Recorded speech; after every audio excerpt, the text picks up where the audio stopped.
earlier this week, I asked you on Instagram to ask me a dumb question, meaning ask me a question that you might think is dumb or common sense that you don't know the answer to. So today, without any judgment, I'm gonna be answering them. Now, there is a lot of stuff to get through here, so we're gonna break this up into 3 chunks: workouts, nutrition, and general wellness. So let's start with my bread and butter workouts. Online workouts like Caroline Gervin work for time, not reps. So are these true hypertrophy? So let's go back and define what hypertrophy is. Hypertrophy training is where you are working for visible muscle growth, and typically this is going to be in terms of like programming 3 to 5 sets of 6 to 12 reps. But studies have shown that you can achieve hypertrophy results, meaning visible muscle growth, at higher rep ranges above 12 reps. So that being said, I wouldn't worry too much about the time versus reps thing. Like for instance, if I have 45 seconds and I'm doing heavy reverse lunges, I know I'm probably going to get in like 10 to 12, maybe 14 reps, and that is going to fit in that hypertrophy range. I would more so take a look at the rest time, because I find that a lot of times with these online workouts, especially if they're done for time, we're taking very short amounts of rest, like 15 seconds rest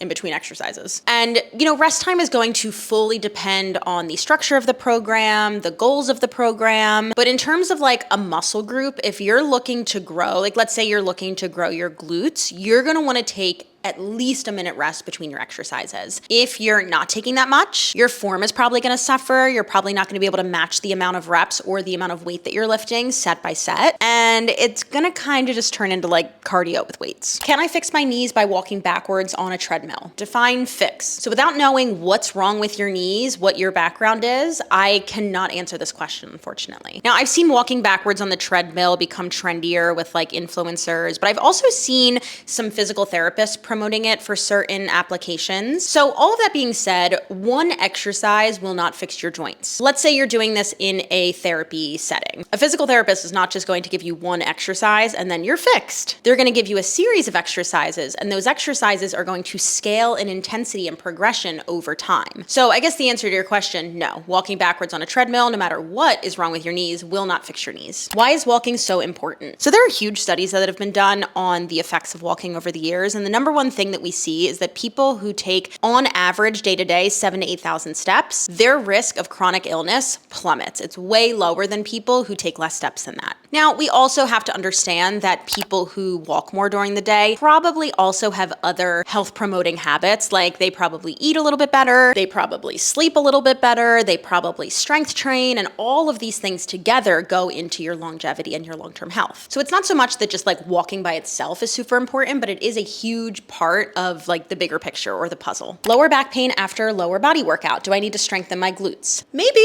More than likely though, it's either that your form is off or your volume is too high, or maybe you're just lifting a little too heavy for what your body is capable of at the moment. I would start by scaling down the volume of your workout, or even maybe going a little bit lighter in weight to really, really nail your form. Now, let's say your form is perfect, your volume isn't too high, you're not lifting too heavy for what you can control, then there's something else going on, and that's when I recommend to people go to see a physical therapist. But always remember, and this goes for everybody, you can always send me a video of you doing an exercise for some form check and just some quick pointers. So definitely take me up on that. When to work up in weights I use for workouts. Scared of injury, but also want to progress. So for most people with just like general strength goals, if you can do 3 sets of 10 of an exercise and it feels pretty breezy, you can probably go up in weight. Now, if you're really anxious about going up in weight, there's other ways that you can progress too. You can play with tempo, you can play with alternating, like if it's a upper body exercise, you can play with bilateral versus unilateral positions, but as long as you're keeping proper tension and really executing good form, you're probably gonna be okay going up in weight. You got it. For push-ups, how low do you have to go for it to be a real push-up? All push-ups are real push-ups. Now,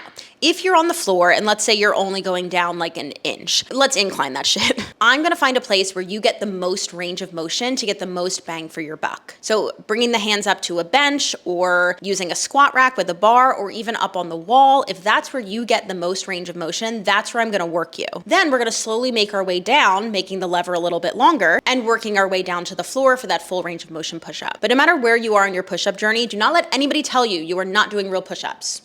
Yeah.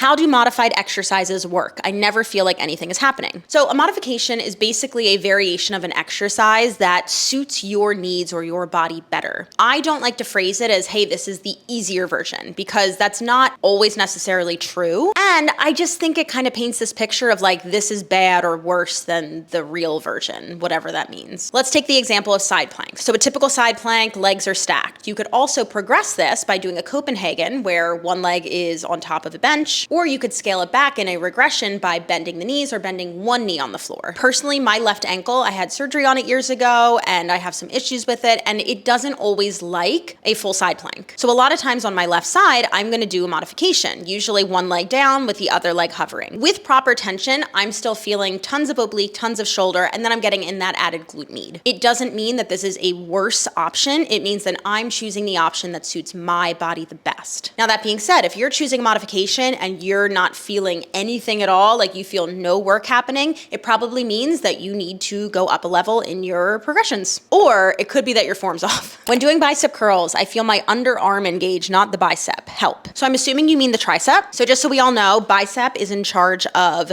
elbow flexion and then tricep is in charge of elbow extension. Most of the time when people tell me that they don't feel their biceps in something like a bicep curl, their form is typically off. It's either that they're letting the elbows separate. Oh, I just almost knocked over my laptop. Great. So a lot of times you see that elbow separating from the body and we're really just using momentum to get the weight up, or on the way down, they're just letting gravity pull the weight down. So there's two things here. Number one, obviously squeeze that elbow in tight. And then I want you to resist gravity on the way down. You don't necessarily need to take a slower tempo, but you just want to make sure that you're the one placing the weight down. You're not letting gravity do the work for you. Now, if you're doing both those things and you still don't feel your biceps, your form is probably off or there's something else going on, but you can send me a video. Hip thrust versus glute bridge. This is a great question. So a hip thrust is performed with the shoulders on a bench, and then a glute bridge or a bridge is done with the shoulders on the floor. The biggest difference here is that you get more range of motion with a hip thrust, and you can typically load up a lot more weight. So traditionally, you're gonna see a hip thrust more as like a main lift, and then bridges, you're probably gonna see more in a warm-up. Personally, I hate hip thrusts.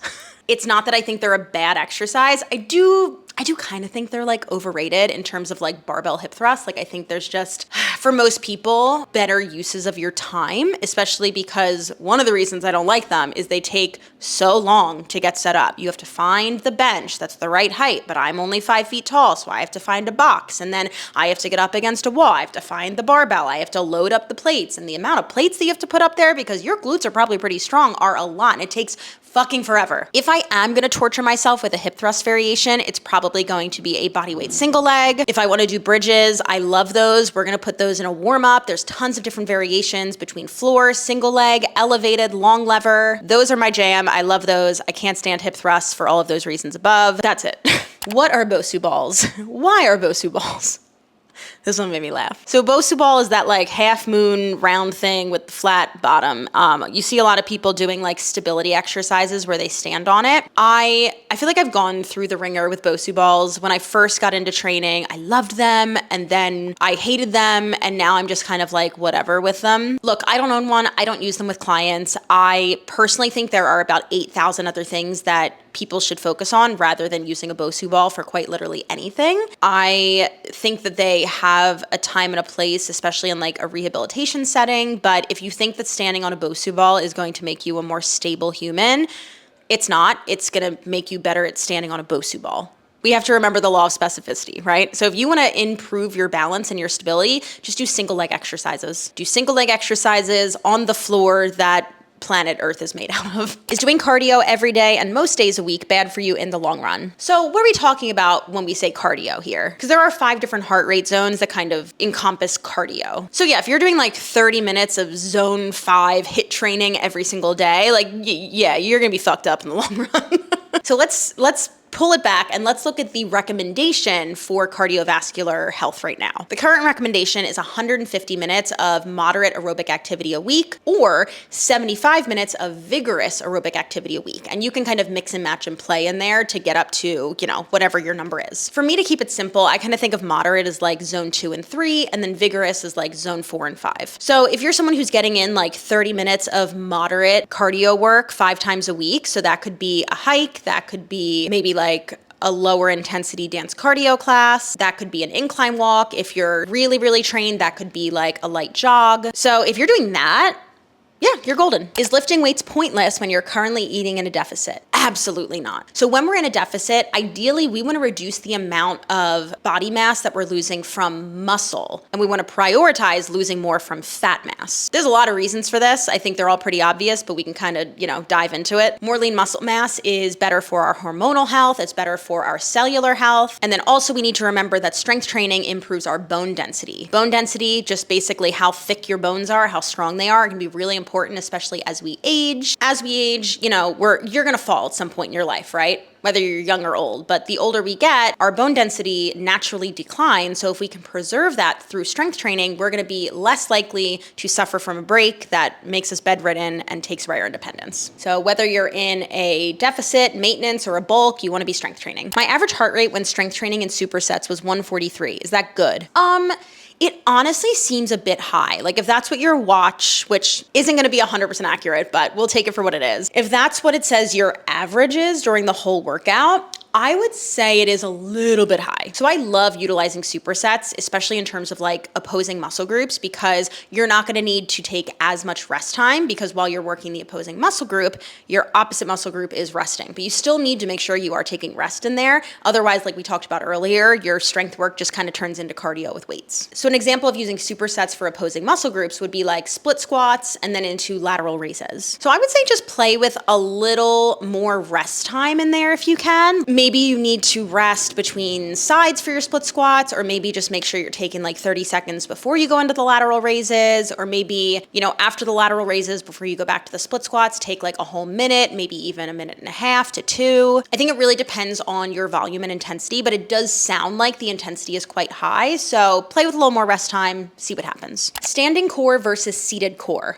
Is standing core a cop-out? I truly think it depends on the exercise you're choosing and what you're trying to get out of it. A lot of times what you see, especially with like influencer-y type of workouts or like free workouts on YouTube, the standing core exercises are promoted as like, this will give you a six-pack, and like, no, it won't. I also think that standing core exercises are more challenging for people because it's a lot harder to create tension. A lot of that just comes down to like where gravity is pushing on, right? Like if you're laying down on the ground, gravity is quite literally working against you, but this way, like, it's not so much. I also just find in general that people have a really hard time creating full body tension. This is why one of my favorite standing core exercises is a Palloff press. You can do it feet next to each other, feet staggered, kneeling, half kneeling, tall kneeling, there's a ton of different variations, but it's a really great way to get people to understand like, oh, I need to not only just brace my core, but my legs and my arms and my back, like everything needs to be working while you're doing, I would say any exercise, but especially a core exercise that's standing. Another one that I really love is a goblet hold or like an offset hold, especially with a kettlebell. But the exercises that are standing that I don't really think do much, like I don't really utilize them, or like the standing crunches or like the lateral bends. I just think like there's a better use of your time. And I also, again, find like, why are you doing standing core exercises? Is it to get a more defined core? Is not doing that. And then even if it's just to get a stronger core, there's better options than things like that. How to get rid of bra fat. A calorie deficit, and you better pray that your genetics allow for it. Really, really quickly, because I have so many videos on this, you cannot spot reduce fat, meaning that you cannot choose where you lose fat on your body. So if you were to do, I don't even know like what exercise you would do to hit. Is this the bra fat you mean, or like back here? But regardless, if you're doing an exercise that targets the muscles in that area, it's targeting the muscle fibers, not the fat tissue. It's two completely separate things. And the only way that it's been shown that we lose fat tissue is by being in a negative energy balance or a calorie deficit. So meaning that you're taking in less calories than you're expending. I know that that can be really frustrating, but unfortunately that's just part of life, and that is how our bodies work. So this is why I rarely focus with people on like, let's get rid of this area and improve this and this. And I'm gonna focus more on health and what our bodies can do. I understand progressive overload, but surely at some point you can't add more weight. You're not wrong. Strength isn't going to keep going up exponentially, because then we would all be lifting like 2,000 pounds, But we have to remember that progressive overload is not just about adding reps and weight. There's a lot of other ways that we can progress things. We have different stances, we have different tempos, different angles. But let's do a quick example. Let's say for 6 weeks you are doing barbell chest pressing. Then in your next phase of programming, you're gonna work on on push-ups. You do that for 4 weeks, and then you go back into chest pressing, but you're gonna do an incline chest press with dumbbells, and you stick to this for 6 weeks. Then, let's say you go back to your barbell chest press, and you might be a little bit stronger. What I preach to people, the goal is not necessarily just lift as much weight as possible and get the numbers up. Like, that's not what I'm looking for. I'm gonna train people to be strong in all angles, because if we think about it, that really is just a horizontal press that we did for, oh God, math. 6 plus 4 is 10. 10 plus 6 is 16. Shut up. And then 6 plus, let's say we do it 6 more weeks. Wait, 16 plus 6, that's, oh no. 22. Guys, when I was a kid, I'm so bad at mental math. I'm great in things like calculus, can't do mental math. When I was a kid, my mom, I used to sit there and cry because she would take a deck of cards and she would put out 2 cards. She'd go, add them. Now subtract this. Now multiply this. Now add this from it. And I would sit there and I would be crying. I love you, Mom. Anyway, you want to vary your angles and your movement patterns over time, even though that example I just gave was literally, what did I say, 22 weeks of basically horizontal pressing. We were doing it with different modalities, slightly different angles, probably different tempos in there. There's lots of ways to progress. Does the order of your exercises really matter? Is putting isolation before compound that bad? If you care about getting the most bang for your buck, it does matter. Wasting your energy on isolation exercises at the beginning of the workout just isn't the smartest use of your time, especially if you have any type of specific goal. So for instance, this would be like at the beginning of the workout, I'm gonna do seated hamstring curls at the very beginning of my workout all the way to failure, but then I'm gonna try and do like stiff-legged RDLs after, which is much more compound movement, meaning you're getting a lot more joints involved, but you just fatigue the crap out of your hamstrings beforehand. So if your goal is just like consistency, general wellness, I wanna feel and look a little bit better, here's the typical structure or a basic structure that I would follow. I would start with the movement prep. So that's your mobility, that's your, activation, your isometrics, all that good stuff. Then you're gonna work into your power work and or skill work. So an example of this, a power exercise could be, push presses, it could be jump squats, it could be box jumps. There's a lot of different options for power. It comes down to what you're focused on, how strategic you wanna be, what you enjoy. I also always put the option up here to work on a skill like pull-ups or push-ups, because if it's really, really important to you, like I come in and I'm like, I really want to get better at kettlebell snatches. I'm going to put that at the beginning of the workout so I have more energy to actually really focus on it, because that's a very specific goal and something that's very important to me. So we got our movement prep, we got our power and or maybe skill work. Then we're going to go into the big lift. So this is our compound work. This is the things like squats, our deadlifts, our chest pressing, all of that. Then we're going to move into the isolation work. But you can see we're kind of scaling our way up in the center and then back down. And that's what has shown to be the best use of our time. But again, you can do whatever you want, but I don't really recommend doing isolation work before you do compound exercises. How do I know that I'm too sore after a workout? How to tell that I pushed myself too far? I think it comes down to understanding like the difference between pain or injury versus just like sore. And there's lots of, like, sore is a spectrum, right? You can be sore like, oh, I'm a little sore, but I can still work out. And you can be so sore that you can't walk. And that's probably a sign that like the intensity was a little too high. It could also be a sign that you completely like changed into a new program or new exercise or new volume load and your body's just responding that way. So a good rule of thumb for people is you want to be sore sometimes. Like if you're sore after every single workout, like really sore, you're going too hard. If you're never sore, you're not going hard enough. Why do you get sore? So people used to think that it was actually lactic acid buildup in the muscles, but it turns out that is false. It is micro tears in your muscles. So when you do strength training, you create micro tears in your muscles, and then to recover, your body builds more muscle tissue in there, and that's how you get bigger muscles. What type of strength training can I do at home to build and maintain strong bones? The same type of strength training you would do anywhere. I think that a lot of times people just imagine strength training is going to the gym and there's bros everywhere and muscle tanks and we're deadlifting 400 pounds for 2 reps and we're grunting and slamming the weight.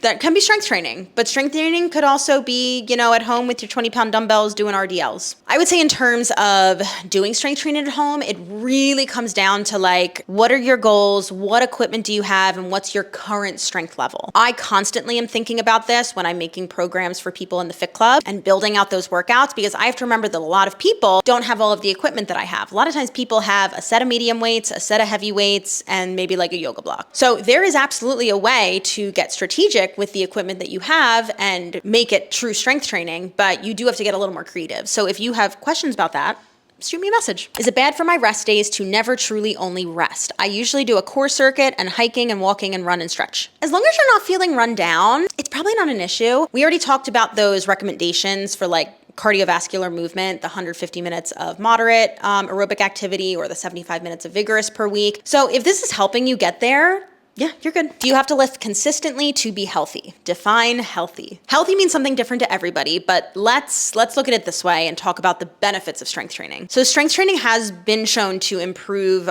our health on the cellular level, on the hormonal level, on the metabolic level. It helps to reduce the risk of chronic illness. And because strength training increases our bone density, it really helps prevent breaks from falls as we age and naturally lose that bone density. To me, that's healthy. And the only way that you reap those benefits of strength training is by being consistent. So yes, ideally, if you want to be healthy, if that's your definition of healthy, you want to be lifting consistently. I think a lot of times people think that consistently means like 5 or 6 days a week. You can absolutely do that. I don't even have the time to do that, and this is my career. But luckily, there are also studies that have shown that if you do 2 to 3 like hour-long full body sessions a week, you reap the benefits of strength training. So if you can hit 2 times a week consistently, you're good. Should I be using a barbell for deadlifts and going super heavy? Right now I do 50 pounds with dumbbells. This 100% depends on your goals. I think we also have to remember that super heavy means something different to everybody. I just started with a brand new client last week. Super heavy to her is a 50-pound kettlebell. I've been training deadlifts for a number of years now. Super heavy to me is about 200 pounds. Super heavy to someone who's been training for 15 or 20 years could be 400 pounds. We have to remember that strength is relative. Now, if you're finding the dumbbells are maybe too hard to hold or you feel like you could do more, yeah, barbell's a great option because you can really load it up and you're gonna have an easier time holding onto it rather than 2 separate dumbbells that are really heavy. But we also have to remember the flip side, barbells do have a little bit more skill in terms of the form that does need to be mastered. So I would say figure out why you're programming deadlifts, what you want out of them, AKA what are your goals, and then we can answer the question a little bit better. What are you doing? Hi, Kevin. Can you see me? I'm your biggest fan.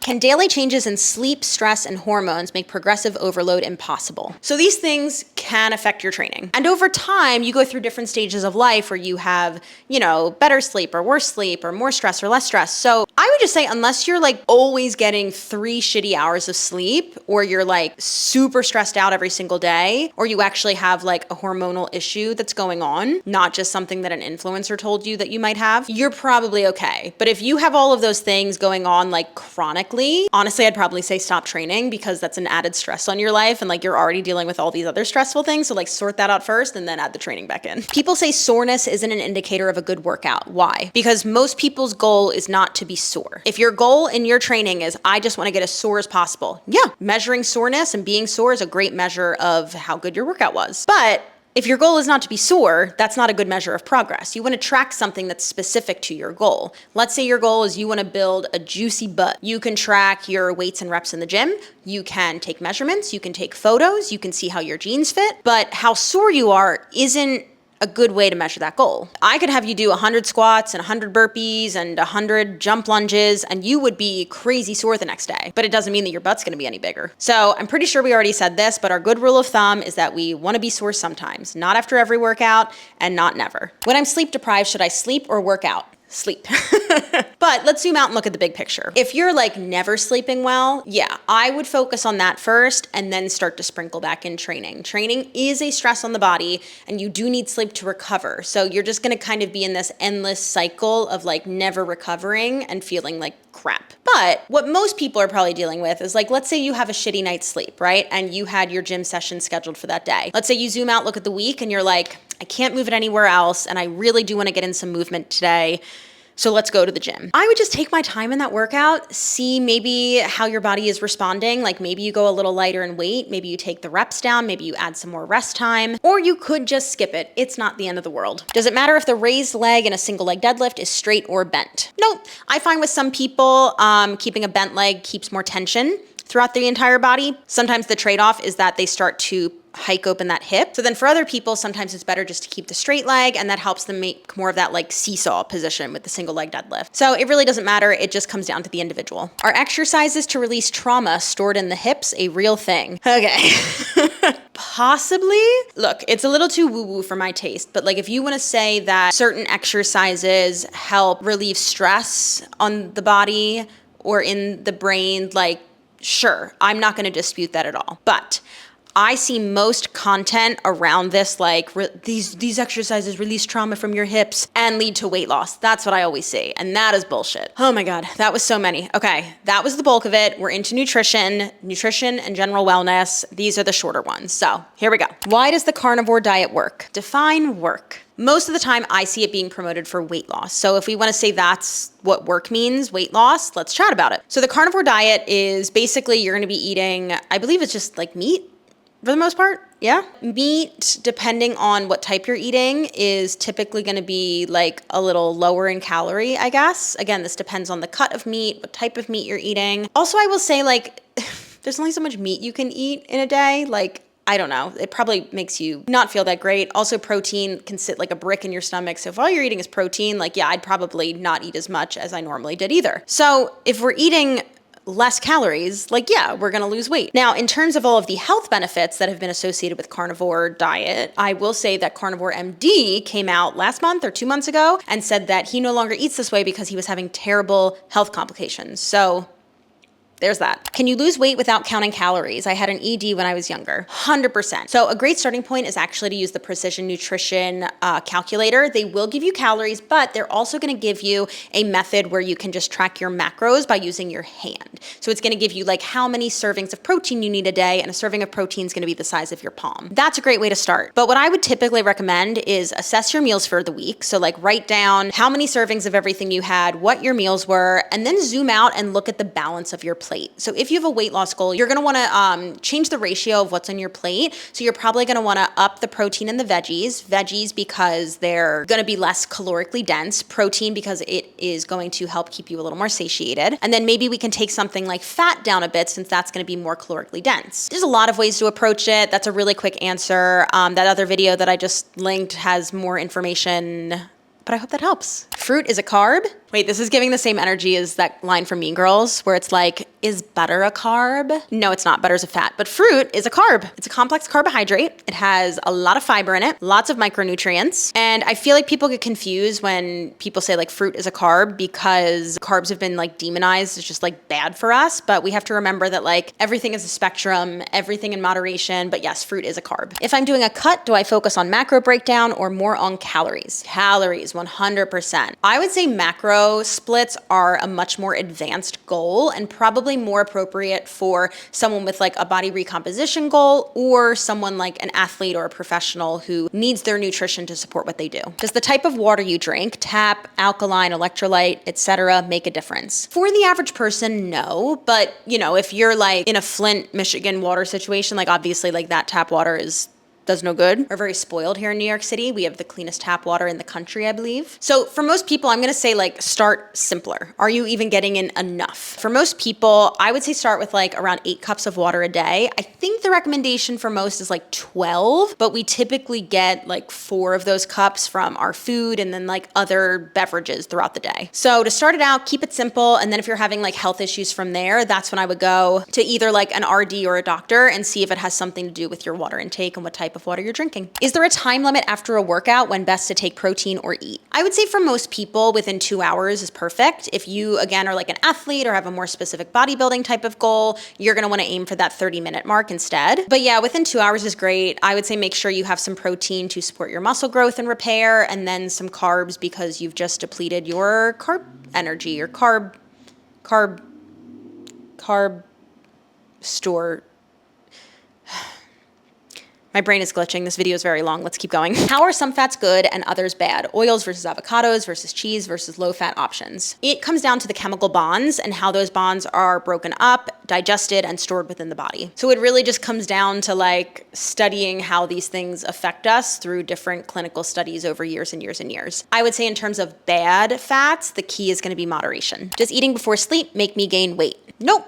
It all comes down to your daily intake. The example that I love to give people is if we take like a Broadway performer. They're probably not after their show, let's say it's a 2.5-hour show, 8 o'clock curtain, they're done their show at 10:30. Let's say they get out of there and get home within an hour, so that's 11:30. If you just expended all that energy, like your dinner is probably gonna have to be after the show. You're at least probably gonna have something to not be going to bed starving. There isn't just like a magical time on the clock where it's like, ooh, it's 8:01, everything you eat now is going to be stored as fat and you're gonna get humongous. Like, no, that's just not, it's not how it works. You wanna zoom out, look at your lifestyle, your daily intake. And obviously there is something to be said about like having a full stomach right when you go to bed. That's gonna be very individual. I know people's digestion can be affected that way, but again, it's all individual. Just the bare principle of like eating at night, it will not make you gain weight. Let's move into general wellness. Please explain water retention and the menstrual cycle to me like I'm 5.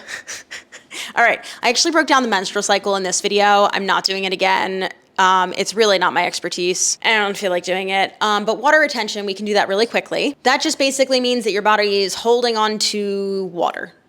Your body's gonna hold on to more water. You know, if you have more carbs, carbs tend to soak things up like a sponge. If you have more sodium, if you're stressed, if you didn't sleep well, if you're in a part of your menstrual cycle that causes you to retain water more. And it's honestly not a big deal unless you're like chronically retaining water. And in that case, I would look at all of those other things that I just listed, but also maybe go see your doctor. Is it true that women need a higher body fat percentage on their bodies versus men to be healthy? Yep. And this is mostly due to what most women have in terms of like reproductive organs. You typically just have more body fat specifically in the abdominal region to help protect, you know, a uterus where a baby might be. And a lot of times this frustrates people and they're like, well, why can't I just have a lower body fat percentage like a man? And do not play that comparison game. Focus on you, focus on your health. That is my best recommendation. Are ice baths overrated? For general population, yes. I would say for most people, like you gotta take a step back and focus on the basics first. Are you sleeping enough? How's your stress? Are you eating well? Are you getting in strength training 2 to 3 times a week? Are you moving throughout your day? If you are not nailing those 5 aspects of your health, but you think an ice bath is gonna cure everything that's wrong with you,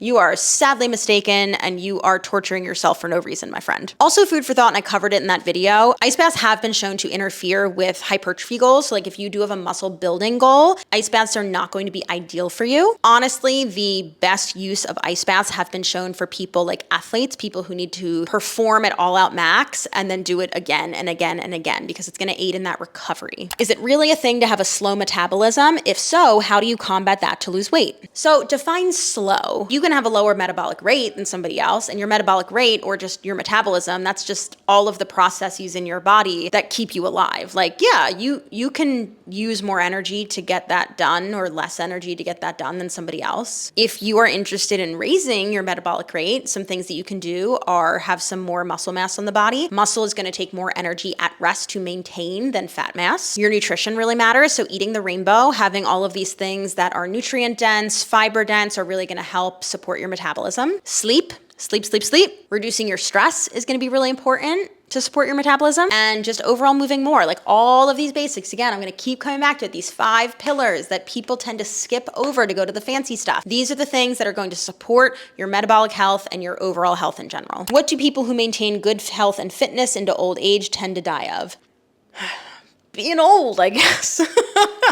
I don't really know. I didn't even Google this one. But like, I just think we have to remember that living things, like any living thing, human, dog, cat, tree, like everything inside you, like it's only going to last for so long. So even if you, not to be morbid, but like even if you do everything you're supposed to, like you nail all those 5 pillars of health I keep talking about, your body's still going to wear out eventually and cease to live. You could also do all those things and, you know, get cancer and die. All of these things that I talk about, they're going to increase your chances of living super long and just like dying of old age peacefully in your sleep. Like that's like, isn't that the dream right there? This is getting morbid. I think this is why I also just preach like perfection is not the end goal, because you could be perfect and you could still, you know, get hit by a car. I guess that's the whole video because that was the last question. All right, we got some dumb questions out of the way. There are no dumb questions, remember. If you don't ask it and someone doesn't answer it, how are you supposed to know? Hopefully that was helpful. I am sweating so bad. I'm hungry. We're gonna go down. Make sure you hit that subscribe button so you don't miss out on future videos, and I will see you in the next one.